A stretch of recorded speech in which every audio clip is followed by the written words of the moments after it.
North America performed an annual snake dance to celebrate the union of snake youth, a sky spirit, and snake girl, an underworld spirit, and to renew the fertility of nature.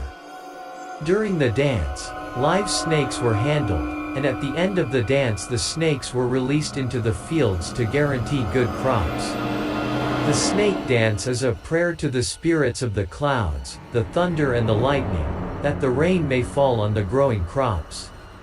To the Hopi, snakes symbolized the umbilical cord, joining all humans to Mother Earth. The great goddess often had snakes as her familiars, sometimes twining around her sacred staff, as in ancient Crete, and they were worshipped as guardians of her mysteries of birth and regeneration. Historically, serpents and snakes represent fertility or a creative life force. As snakes shed their skin through sloughing, they are symbols of rebirth, transformation, immortality, and healing. The Ouroboros is a symbol of eternity and continual renewal of life. In Hinduism, Kundalini is a coiled serpent. Serpents are connected with venom and medicine. The deified Greek physician Asclepius, as god of medicine and healing, carried a staff with one serpent wrapped around it, which has become the symbol of modern medicine. Moses also had a replica of a serpent on a pole, the Nehushtan, mentioned in Numbers chapter 21 verse 8.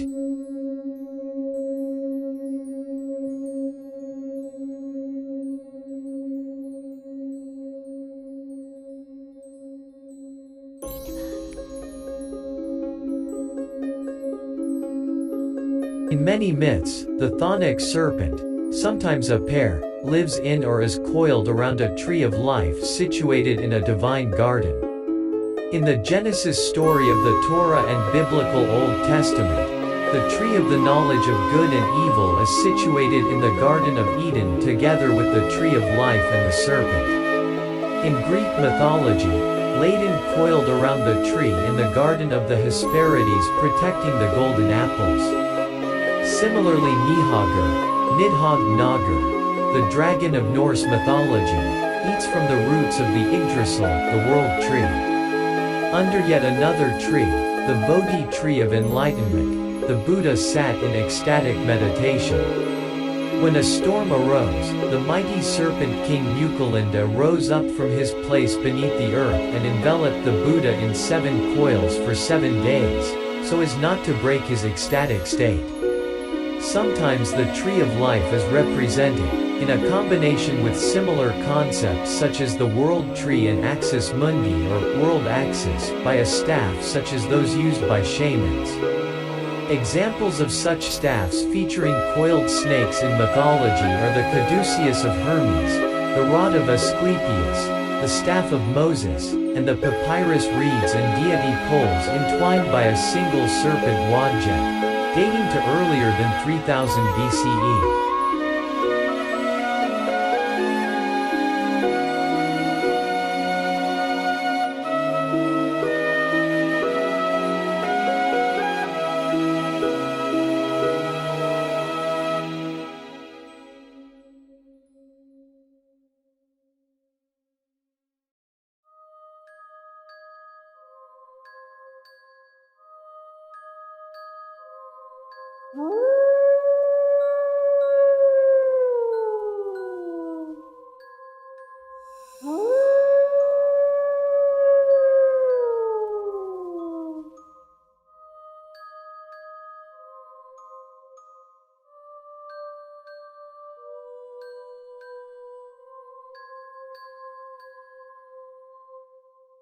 The rainbow serpent, also known as the rainbow snake, is a major mythological being for Aboriginal people across Australia, although the creation myths associated with it are best known from northern Australia.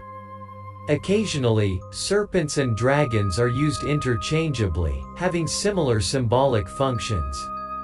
The venom of the serpent is thought to have a fiery quality similar to a fire-breathing dragon. The Greek Ladon and the Norse Nidhogg Naga are sometimes described as serpents and sometimes as dragons. In Germanic mythology, Serpent is used interchangeably with the Greek borrowing, dragon, in China and especially in Indochina. The Indian serpent Naga was equated with the long or Chinese dragon. The Aztec and Toltec serpent god Quetzalcoatl also has dragon-like wings, like its equivalent in Keish, Maya mythology ᖩῑῑμητ's feathered serpent, which had previously existed since classic Maya times as the deity named Kukulkan. In Nordic mythology, Jormungandr, alternately referred to as the Midgard serpent or world serpent, is a sea serpent of Norse mythology, the middle child of Loki and the giantess Angerboa. According to the Prose Edda, Odin took Loki's 3 children, Fenrisulfur, Hel and Jormungandr. He tossed Jormungandr into the great ocean that encircles Midgard. The serpent grew so big that he was able to surround the earth and grasp his own tail, and as a result he earned the alternate name of the Midgard serpent or world serpent. Jormungandr's arch-enemy is the god Thor. Thor's fishing for Jormungandr has been taken as one of the similarities between him and the Hindu god Indra, who in Vedic mythology slays the dragon Vritra, and has also been related to a Balto-Slavic motif of the storm god combating a serpent. In one of the oldest stories ever written, the Epic of Gilgamesh, Gilgamesh loses the power of immortality, stolen by a snake. The serpent was a widespread figure in the mythology of the ancient Near East. Ouroboros is an ancient symbol of a serpent eating its own tail that represents the perpetual cyclic renewal of life, the eternal return, and the cycle of life, death and rebirth, leading to immortality. Archaeologists have uncovered serpent cult objects in Bronze Age strata at several pre-Israelite cities in Canaan. 2 at Telephone Megiddo, 1 at Gezer, 1 in the Sanctum Sanctorum of the Area H Temple at Hazor, and 2 at Shechem. In the surrounding region, a late Bronze Age Hittite shrine in northern Syria contained a bronze statue of a god holding a serpent in one hand and a staff in the other. In 6th century Babylon, a pair of bronze serpents flanked each of the 4 doorways of the Temple of Esagila. At the Babylonian New Year festival, the priest was to commission from a woodworker, a metalworker and a goldsmith 2 images, one of which shall hold in its left hand a snake of cedar, raising its right hand to the god Nabu. At the Tell of Tepe Gora, at least 17 early Bronze Age Assyrian bronze serpents were recovered. The Sumerian fertility god Ninjitsita was sometimes depicted as a serpent with a human head, eventually becoming a god of healing and magic. In the Hebrew Bible, the book of Genesis refers to a serpent who triggered the expulsion of Adam and Eve from the garden in Eden. Serpent is also used to describe sea monsters. Examples of these identifications are in the book of Isaiah, where a reference is made to a serpent-like dragon named Leviathan, and in the book of Amos, where a serpent resides at the bottom of the sea. Serpent figuratively describes biblical places such as Egypt and the city of Dan. The prophet Jeremiah also compares the king of Babylon to a serpent.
In Hindu astronomy, the nodes are considered with the 7 planets among the 9 Navagrahas. The ascending node is called Rahu and the descending node is called Ketu. In Tibetan astrology, partially based on the Kala Chakra Tantra, these nodes are respectively named Rahu and Kalagni. In medieval texts, the nodes are referred to as Ras wa Danav al-Tinin in Arabic, RAHU-KETU in Hebrew, and Kaput Draconis, head of the dragon, or Kata Draconis, tail of the dragon, in Latin. The ascending node is referred to as the dragon's head with the astronomical or astrological symbol of, and the descending node is known as the dragon's tail with the symbol. Astronomically, Rahu and Ketu denote the points of intersection of the paths of the Sun and the Moon as they move on the celestial sphere. Therefore, Rahu and Ketu are respectively called the North and the South lunar nodes. That eclipses occur when the Sun and the Moon are at one of these points gives rise to the understanding of swallowing of the Sun and the Moon by the snake. Rahu is responsible for causing the eclipse of the Sun. Rahu represents the ascension of the Moon in its precessional orbit around the Earth. Rahu is the north lunar node, ascending, and it along with Ketu is a shadow planet that causes eclipses. Rahu has no physical shape. It is an imaginary planet, but considering the importance of Rahu in astrology, it has been allocated the status of the planet by rishis. Rahu is found in the Puranic texts. The tales begin in the remotest periods of prehistoric time, when the gods and asuras churned the milk ocean to extract from it the Amrita, the elixir of immortality. Rahu was present at that time and overcome with pride. Mohini, the female avatar of Vishnu, started distributing Amrit to the Devtas. However, one Daitya, Svarvanu, sat in the row of Devtas and drank the Amrit. The sun god and the moon god noticed him and they informed Mohini.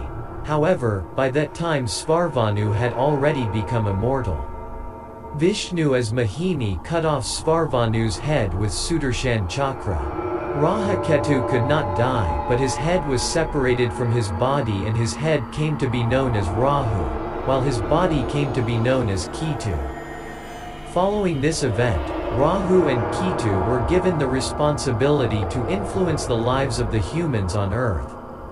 Rahu and Ketu have an orbital cycle of 18 years and are always 180 degrees from each other orbitally. In Hindu astrology, Rahu represents materialism, mischief, fear, dissatisfaction, obsession and confusion. Rahu is also associated with politicians and occult sciences. Like Ketu, Rahu is also an enemy against the Sun and Moon. It is generally considered as a malefic planet in astrology.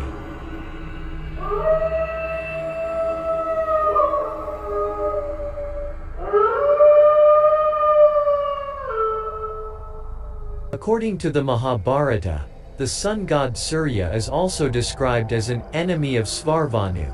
According to the text Hari Vamsa 10, Svarvanu ushered Kalanemi through the galaxy. In a Purana, Svarvanu is described as a son of the goddess Simhika, Marjar or cat, little lioness. The Haravamsa is an important work of Sanskrit literature, containing 16,374 shlokas, mostly in the Anushtava meter. The text is also known as the Haravamsa Purana. This text is believed to be a killa to the Mahabharata and is traditionally ascribed to Vyasa. Svarvanu is described as an asura twice in the family books of the Rig Veda. Asuras are a class of beings in Indian religions. They are described as power-seeking clans related to the more benevolent devas, also known as suras in Hinduism. In its Buddhist context, the word is sometimes translated titan, demigod, or anti-god. In Egypt mythology, Apopus, also called Apep, Apepi, or Rarik, ancient Egyptian demon of chaos, who had the form of a serpent and, as the foe of the sun god, Re, represented all that was outside the ordered cosmos. Although many serpents symbolized divinity and royalty, Apopus threatened the underworld and symbolized evil. ᖇᗩᕗ is most often represented in ancient Egyptian art, carvings and statues as an anthropomorphized snake, half human and half serpent. However, early texts and mythologies usually represented ᖇᗩᕗ as a full serpent with a long body and multiple coils. It is in this form that often appears on the sides of divine thrones, likely in reference to his protective qualities and powerful nature. In later periods, he appeared in a semi-anthropomorphized form, as a man with the head and tail of a serpent or a serpent with human arms or legs. In this form he appears on amulets, small statues and plaques, with his arms raised to the mouth to proffer small vessels for food or drink, reflecting his function in the afterlife. ᖇᗩᕗ was occasionally shown as having two heads on two separate necks, and a third head on his tail supported by the figure of a man. Egyptologist Magali Massiera suggests that the two heads could be a representation of his dual good and evil nature, as well as his ability to simultaneously attack from two directions at once. In one artifact from Heliopolis, he appears as an 8-headed snake. These detailed descriptions of his appearance were common for guardians of the underworld, and were done so ᖇᗩᕗ could be recognized by the deceased. Occasionally, ᖇᗩᕗ is represented with the features of other snake demons, such as multiple heads and wings. ᖇᗩᕗ was also often associated with the Great Temple of Heliopolis, where he may have had a funerary chapel, as well as a statue that dates back to the reign of King Ramses II. ᖇᗩᕗ is a considerably powerful deity, which contemporary Egyptologist and author Richard Wilkinson credits to his demonic origins and snake-like qualities. As a snake god, ᖇᗩᕗ was also considered a dangerous, furious and fearsome demon. In an early myth, he demonstrates an ability to breathe fire. ᖇᗩᕗ first appears in the pyramid texts, and he is described as an evil, long and winding serpent who devoured human souls in the afterlife.